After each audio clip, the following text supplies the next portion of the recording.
Yo, what's up guys, and welcome to a brand new episode of the SoRare Road to Glory. So, what we're going to be doing in today's episode is we are going to be talking you guys through the £100 Asian League investment I plan on making today, and then selling over on Thursday.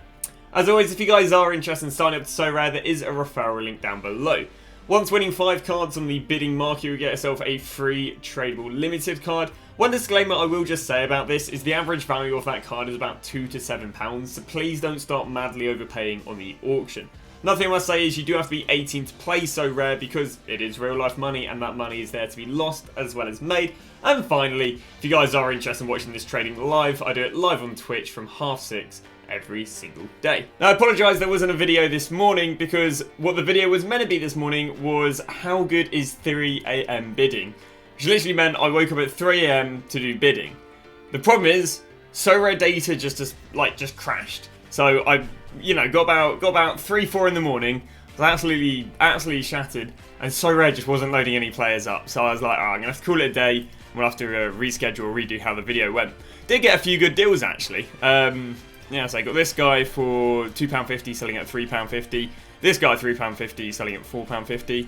This guy at 15 quid selling at 18 quid, and a Wenyama bought at 10, sold for 12. On top of that, I've already sold one of the other guys I bought, and I got all these in about an hour. So 3 AM bidding wasn't bad, but we're going to redo that video on Wednesday because that's when we've got another, I think we've got 5 leagues coming all out at once, and there should be, plenty of options to bid on. So today's episode is going to be talking about my £100 Asia League investment. Now, the reason we did this is because last week we looked at buying an SO5 team. That SO5 team was £138 on Monday and £184 I think on Thursday, which therefore just really highlighted to me, wow, there could be a lot of money in buying stuff in the off time and selling it in the, demanded time, and that's generally a 3-4 day hold. So what I've done is I've gone and scouted out loads of players that I think are going to be popular in the Asian League SO5 for the up and coming weekend, and the plan is to invest in them. Now, the criteria to invest are in Asian, and then any position, and then game week 254. This means that they're playing next weekend, which means people are going to buy them on the Thursday to submit them for the Friday deadline. I also wanted to make sure that they don't play in 253, and the reason for that is, one, they could have a bad score that affects their L5, which is what their score has been in the last 5 games. If they played in 253, and they had a low score, that's going to lower that and therefore make them less demanded. On top of that, they might get injured, they might not play. There's 101 variables that I don't really want to get involved in. We've not DNPing their last game. The reason for that is who wants to go and buy a player when they didn't play last week. But again, if they played like 3 out of 5, then they're looking quite favourable. And I've just scrolled down here. Now you see on the right, this is what they are currently going for, the floor, and then this is what they've averaged. I don't want to buy anyone above £25. That's because I'd prefer to make invest in 5 players for £20 than 1 player for £100. Because then you're diversifying your investment, and if one player doesn't work, hopefully the next will. I've then scrolled along here and just found someone who's about £20 who does actually play. So I have gone and found loads and loads and loads of players. So let's go and walk you through the investments I plan on making, because if I buy one of each, it should total around about £100. So we're going to start off here with Shunto Machiano. Looking at his SO5, he's coming off the back of an 82. We can see that he's had a very good rise. This would have been when he had a good game. Did he get 2 goals maybe or something like that? 82. Decisive of 60. So he already got 1 goal in the 1-1 draw. So we can see there's been a lot of demand for him right now. So I kind of do like that. Obviously, we are buying inflated from 18 to probably about 25. But I kind of like that at the same time because it does show demand. His current floor rate is £26, which actually isn't a bad deal because he's been going, it's been going out for about 29, so I actually might just go and buy the one that's currently on the market. So the drawback of why he's so cheap for someone who has a decent L5 is he does play for Bosman in the league, who have generally only scored 2 goals. Now the J-League isn't, they're not that many games in. I mean, they've literally played 4 games, so that's probably one of the reasons why they're bottom of the league. And they do play 4th in the league, so I'm going to have to hope that when people are looking at buying that the SO5 team, they don't look into that too much because the matchup isn't favourable, but the L5 looks really good, and in terms of value for money, he's one of the best out there. The second player is Lucas Fernandez. Lucas Fernandez is playing for the 12th team. They play against the 13th team in the league. They've also got 2 games in hand, which is pretty decent. If we go look at his L5, he's not looking too bad, 53. coming off the back of a 56, and I say just coming off out of the form of loads of DMPs.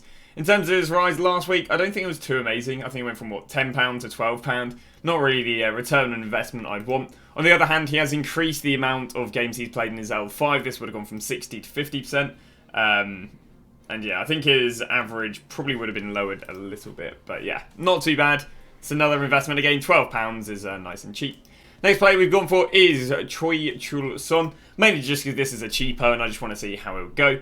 He does play for the worst team in the league, but he did get himself a very, very nice score of 82 last game. And again, he's coming in with an L5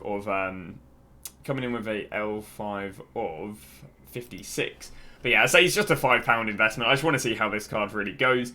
Last week he did go from post the rewards. He went from £2.90 and he did rise there to £5. And obviously so far this week we've had rewards and he is currently going for £5.70. So hopefully it'll be quite an easy one to win on cheap deals. If I'm winning for a £5, that'd be great. But yeah, he's had some decent rises week in, week out. And again, it's a £5 card, so it'd just be interesting to see how it changes from a more expensive card of £20 to £25 to a £5 card. So we then get to Seon Min Woo. Now, the thing with this guy, so he's got an L5 of 55, which is great. The problem with this guy is there was actually no rise last week. He went from £13 to £13.90. But if we look at his SO5, the 37 has been replaced with a 53, bringing up his average, so his card does look more appetizing. So another highlight on this guy is even though they lost 2-0, he still came out with a 53 score, so obviously having quite a nice all-round. Obviously no decisives, but yeah, decent all-rounds on him. We then move to another Gwon, so that's again another team playing a very, very similar team. And again, the exact same thing for him. Even though they lost 2-0, he got a 17 all-round score as a defender. So a defender conceding 2 goals, but yeah, coming out with a 52 score, I do like. Yeah, I do indeed like. I think he also had a pretty decent rise last week, yeah. So he went from £15 to £19, and, you know, unless he's injured, which I couldn't find any reports on, he's basically the exact same thing. I think it's just because he doesn't play. So £13 right now. That'd be great if I could get him for around about the £14 mark. But yeah, decent rises on him multiple times. So we like that. And we come to the last player, who is Daki Mina. This is actually a guy I used last week, and he just had another great game. Even though I think they lost 1-0, was it? Yeah, they lost 1-0. He's come out with a 63, and he's done the exact same thing again. This guy's a 28 all-round, a 40 all-round on a draw, a 44 all-round. Like, this guy's all-round scores are just insane. And you can tell this just via the hype. You can see the upwards trend, and you can see he's continuing to rise upwards here. So if we get around about the £20 mark, I do think there'll be good hype. And I might actually double up on this guy. Just because I am, you know, more confident in him than anyone else that he'll do very, very well. But yeah, he's held his price, but again, he just had a great score in his SO. His L5 is getting really good. For a defender, pulling in 60 in the Asian League for 20 quid is just an absolute bar. I think he's the biggest bargain out of all of them, in all fairness. So that is going to be the 1, 2, 3, 4, 5, 6 players we're investing in. So that is going to wrap it up for today's episode. Now, if you guys want to know how you can get the investments for a little bit cheaper, I did have a previous video about that. Just talk about how to get your SO5 team for cheaper. So yeah, hopefully should be good to pick them up during the course of today. Because Sunday, Monday is, from what I found myself, the cheapest day for these investments. So hopefully they'll do well on Thursday. Hopefully see a decent rise. But thank you very much for watching. Apologies that it's a little bit of a slapdash video, but I wanted to do a 3 AM bidding video, but SoRare data was indeed down. But thanks for watching. I'll see you guys tomorrow with a brand new video.